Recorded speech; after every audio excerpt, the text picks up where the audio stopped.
வணக்கம், வணக்கம் அருந்தமிழ் உறவுகளே! எப்படி இருக்கீங்க? அண்ணாமலையை காப்பி அடித்த எடப்பாடி, பாஜக, அதிமுக இடையே கள்ள கூட்டணி உறுதியாகிறதா? அப்படிங்கிற ஒரு கேள்வி இருக்கு.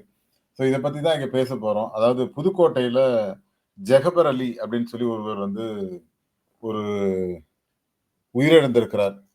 அதுல வந்து ஒரு அறிக்கை வெளியிட்டாரு. யாரு? அண்ணாமலை முதல்ல வெளியிட்டாரு. அந்த அண்ணாமலை விடுத்த அறிக்கை. அந்த அறிக்கைய அப்படியே காப்பி அடிச்சு அதிமுக தலைமை கழகம் வந்து ஒரு அறிக்கையை வெளியிட்டிருக்கிறது. அதுல என்ன சொல்லியிருக்காங்க அப்படின்னா, "அத வன்மையாக கண்டிக்கிறோம்" அப்படின்னு போடுவாங்க இல்லையா?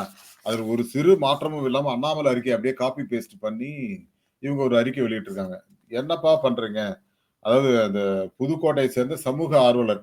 அவர் வந்து லாரி ஏற்றி கொல்லப்பட்டதாக ஒரு செய்தி. அந்த செய்திய வந்து அதிமுக தலைமை ஏன் வன்மையாக கண்டிக்கிறோங்கிறத வந்து அ அண்ணாமலை வந்து ஒரு கண்டன அறிக்கை விட்டாரு. அந்த கண்டன அறிக்கையை இவர்கள் வந்து அப்படியே காப்பி பேஸ்ட் பண்ணி வெளியிடுறாங்க. சோசியல் மீடியால. என்னதான்பா நடக்குது? அதிமுக ஒரு எழுத்தாளர் கிடையாதா? என்னதான் நடக்குது இங்க? அப்படிங்கிற மாதிரியான ஒரு கேள்வியை கேட்க வேண்டிய ஒரு கட்டாயம் இருக்குங்க. அந்த அடிப்படையில தான் இந்த கேள்வி எழுந்து கொண்டிருக்கிறது. இது எல்லாருமே புரிஞ்சிருக்கும் அப்படின்னு நான் நினைக்கிறேன். இதனுடைய அதாவதுங்க ஒரு பேசிக் நாலெட்ஜ் கூட இல்லாம, இந்த விஷயத்த இப்படி கொண்டு போறீங்களப்பா, அப்படிங்கிற மாரி தான் கொண்டு போறோம். ஸோ கிட்டத்தட்ட அதிமுகவை அடகு வைத்து விட்டாரா இபிஎஸ்? அப்படிங்கிற மாரி தான் இருக்கு. அதிமுக, பாஜக ஒரு மறைமுகமான ஒரு கூட்டணியை அமைத்திருக்கிறார்களோ அப்படிங்கிற ஒரு சந்தேகத்தை இது எழுப்பி இருக்கிறது. இத பத்தி தான் பார்க்க போறோம். அதுக்கு முன்னாடி உங்களுடைய கருத்துக்கள் வரவேற்கப்படுகின்றன. அதேபோல நம்ம சேனல லைக் பண்ணுங்க, சப்போர்ட் பண்ணுங்க, சப்ஸ்கிரைப் பண்ணுங்க. உங்கள் நண்பர்களுக்கு மறக்காம ஷேர் பண்ணுங்க. இப்ப ஈரோடு இடைத்தேர்தல் வரப்போகுது. அதுல அதிமுகவோ, பாஜகவோ போட்டியிடப் போவதில்லை. ஆனால் ஓபிஎஸ் வந்து ஒரு சுயேட்சை வேட்பாளர் ஆதரிக்க போறதா சில தகவல்கள் வருது. அது எந்த அளவுக்கு உண்மைங்கிறது தெரியாது. பட் அது அது வந்தப்புறம் அத பத்தி நம்ம தனியா ஒரு போஸ்ட் போடலாம். பட் அண்ணாமலை அறிக்கையை காப்பி அடிக்க வேண்டிய கட்டாயம் எடப்பாடிக்கு ஏன் ஏற்பட்டது? கிட்டத்தட்ட ஒரு 60 ஆண்டு கால கட்சியாக 60 ஆண்டுகளுக்கு மேல இருக்கிற ஒரு கட்சி. அந்த கட்சிக்கு இப்படி ஒரு மோசமான ஒரு எதிர்காலம் இருக்க வேண்டுமா? அப்படிங்கிறது தான் நான் பார்க்கிறேன். 50 ஆண்டுகள தாண்டி 55 ஆண்டுகளா இருக்கிற அதிமுகங்கிற ஒரு கட்சி, ஒரு சின்ன கட்சியோட தலைவர், தமிழ்நாட்ட பொறுத்தவரைக்கும் பாஜக சின்ன கட்சி தானே. அந்த கட்சியோட தலைவர் சொன்ன விஷயத்த காப்பி அடிச்சு இவங்க பேச வேண்டிய கட்டாயம் என்ன இருக்கு? ம். அந்த ஜெகபர் அலி அப்படிங்கிறவர் லாரி ஏற்றி கொல்லப்பட்டிருக்கார். அது உண்மையா? பொய்யா? இல்ல வேண்டுமென்றே செய்தார்களா? இல்ல ஆக்சிடென்ட்டா? அப்படிங்கிறது ஒரு பக்கம். அதுக்கு கண்டன அறிக்கை விடணும் அப்படின்னா, அதிமுக தனியா ஒரு கண்டன அறிக்கை வெளியிடலாமே. அண்ணாமலை அடித்த அண்ணாமலை அனுப்பிய அதே கடிதத்தை வந்து இவங்க அப்படியே காப்பி பேஸ்ட் பண்ணி தங்க லெட்டர் பேட்ல ஆட் பண்ணி கண்டன அறிக்கை வெளியிடுறாங்க. இப்படித்தான் இது வேண்டுமா? இப்படிதான் ஒரு அறிக்கை வெளியிட வேண்டுமா? அப்படிங்கிறது ஒரு பக்கம். அண்ணாமலையை காப்பி அடிக்கிற எடப்பாடி பழனிசாமிக்கு ஒரு விஷயம் சொல்றேங்க. அப்ப அதிமுகல ஒரு எழுத்தாளர்கள் கூட கிடையாதா? அதான் இவரு எடப்பாடி பழனிசாமி அவர்களுக்கு ஒரு உதவியாளர் இருப்பாரு. அவர் என்ன பண்ணியிருப்பாருன்னா, எனக்கு தெரிஞ்சு காப்பி பேஸ்ட் பண்ணி அப்படியே அனுப்பிச்சிருப்பாருன்னு நினைக்கிறேன். அது பெரிய பிரச்சனையா இருக்கலாமோ அப்படின்னு எனக்கு தோணுது. அதுக்கு தான் திமுக சொல்லியிருக்காங்க. திமுக அமைச்சர் எஸ். சிவசங்கர் சொல்லியிருக்காரு. அண்ணாமலை அறிக்கையை எடப்பாடி வந்து காப்பி பேஸ்ட் பண்ணது மட்டும் இல்ல. அதிமுக, பாஜக இடையான கள்ள கூட்டணி உறுதியாகி இருக்கிறது. இவங்க எல்லாம் ஒண்ணுக்குள்ள ஒண்ணு தான்பா அப்படின்னு சொல்லியிருக்காரு. ஒரு விஷயம் தாங்க. அதாவது நீங்க என்ன வேணா பண்ணுங்க. ஆனா கொஞ்சம் யோசிச்சு பண்ணுங்களேன் அப்படிங்கிற மாரி தான் இருந்துச்சு இது. பட் இந்த சிறப்பான அம்சத்த வச்சு அண்ணாமலை வந்து கடிந்து கொண்டிருக்கிறது இந்த அ திமுக. ஏன்னா, இவங்க எல்லாருமே வந்து ஒரு சின்ன விஷயம் கிடைச்சா போதும். அதுக்கு வந்து ஒரு இட்டுக்கட்டி பண்ணுவாங்க. அந்த அண்ணா பல்கலைக்கழகத்தோட ஒரு இது நடந்தது இல்லையா? தவறு நடந்தது இல்லையா? அந்த பையன் பேர் என்ன? அவர வச்சு திமுகவையும் முடிச்சு கிடிச்சு எல்லாம் போட்டு ஏதேதோ பண்ணிட்டு இருந்தாங்க. பட் அதுல பெருசா இதா இல்ல. யார் அந்த சார் அப்படின்னு சொல்லி போட்டிருந்தாங்க. எல்லாரும் பார்த்திருப்பீங்கன்னு நினைக்கிறேன். அப்பலாம் என்னால வீடியோ போட முடியல.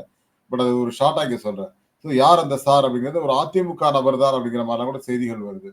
இப்படிலாம் வந்து ஏதோ ஒண்ணு பண்ணி கிரியேட் பண்ணி ஒரு அரசியல பண்ணி, அத கொண்டு வந்து, அதுல வந்து ஆளுநர் தான வேந்தர்.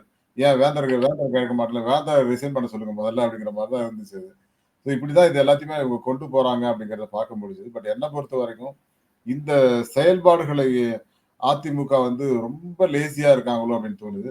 பாஜக வந்து இப்ப நெறைய பேர் இப்ப இவரு துரைமுருகன் அவங்க பையன் பேர்ல வந்து ரெய்டு. அதிமுக எடப்பாடி பழனிசாமியோட சம்பந்தியோட ரிலேட்டிவ் நெனைக்கிறேன். அவர் மேல ஒரு ரெய்டு. இந்த பக்கம் வைத்திலிங்கத்தோட 100 கோடி சொத்து முடக்கம். அப்படின்னு ஏதேதோ பண்ணிக்கிட்டு இருக்காங்க. பட் ஆனா அதிமுக அ அதிமுகவை தன் கையில இருக்குமோ, இருக்காதோ எடப்பாடி அவர்களுக்கு இரட்டலை சின்னம் இருக்குமா, இருக்காதாங்கிற ஒரு குழப்பத்திலேயே இருக்காரு பாவம் மனுஷன். எவ்வளோ நாளைக்கு தான் அப்படியே இருக்க முடியும்? பட் அண்ணாமலை இருக்கிற வரைக்கும் வந்து இவர் கிடையாது. பாஜகவோட கூட்டணி இல்லன்னு சொன்னார் இல்லையா? அதன் காரணமாக இப்ப பாஜக வந்து ஒரு புதிய தலைவரை தேர்ந்தெடுக்க தயாராகிக் கொண்டிருக்கிறது. அது வானதி ஸ்ரீனிவாசனா, அ இல்ல வந்து தமிழிசை சவுந்தரராஜனா, இல்ல வந்து இவர் நயினார் நாகேந்திரனா அப்படின்னு சொல்லி ஏகப்பட்ட பேர சாய்ஸ் எடுத்துட்டு இருக்காங்க. பட் பாஜக தன்னை தயார்படுத்திக் கொள்கிறதோ அப்படின்னு. ஆனா அதிமுகவை தன்னோட கட்டுக்குள் வைக்கணும் அப்படிங்கிறதுக்காக தான் இந்த ரெய்டெல்லாம் நடத்துறாங்க. அப்படிங்கிற மாரிலாம் கூட கூட செய்திகள் வந்து கொண்டிருக்கிறது. இவரோட துரைமுருகன் மகன் கதிர் ஆனந்தோட இதுல வந்து ரூ. 13,00,00,000 கைப்பற்றியிருக்கோம். வீட்ல ரூ. 75,00,000 எடுத்தோம் அப்படிங்கிறாங்க.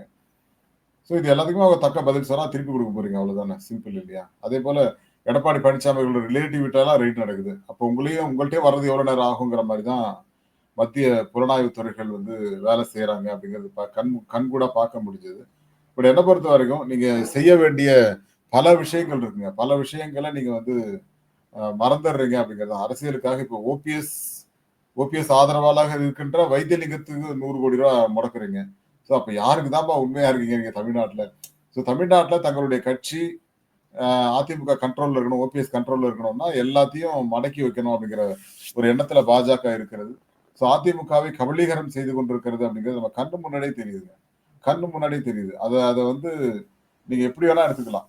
ஒரு கட்சியை அழிப்பது அல்லது தன்னுடைய கட்டுக்குள் வைப்பது.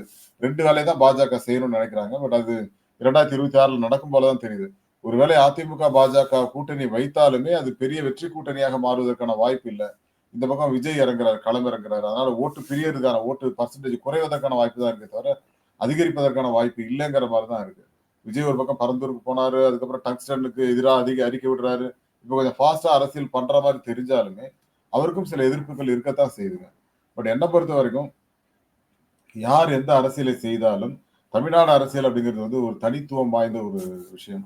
நான் கடந்த 10 ஆண்டுகளாக அதிமுக ஆட்சியில இருந்தது. அதுக்கப்புறம் 2021ல திமுக ஆட்சிக்கு வந்தது. இப்ப திமுக தன்னுடைய ஆட்சியை தக்க வைத்துக் கொள்வதற்காக படாத பாடுபட்டுட்டு இருக்காங்க.